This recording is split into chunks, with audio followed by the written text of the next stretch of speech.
আপনার পরিচিত কখনো কাউকে কি দেখেছেন যে সবসময় নিজের কথা বলে?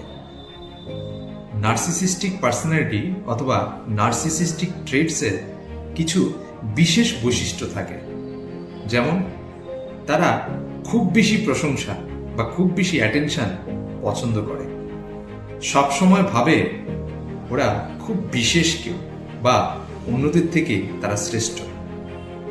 অল্প সমালোচনাতেই তারা রেগে যায় বা ডিফেন্সিভ হয়ে যায়।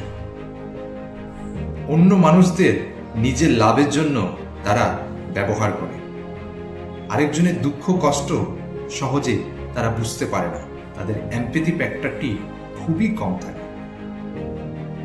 সুতরাং এই ধরনের আচরণ যদি কারোর থাকে, তাকে প্রথমেই নার্সিসিস্টিক এই লেভেল দেওয়া ঠিক নয়। কারণ নার্সিসিস্টিক পার্সোনালিটি ডিসঅর্ডার একটি ক্লিনিক্যাল ডায়াগনোসিস। কোনো মেন্টাল হেলথ প্রফেশনাল দ্বারা যদি মূল্যায়নটা করা হয় সেক্ষেত্রেই ভালো।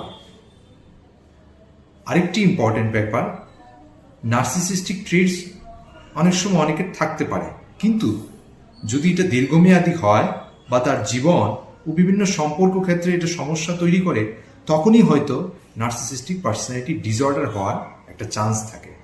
ধন্যবাদ।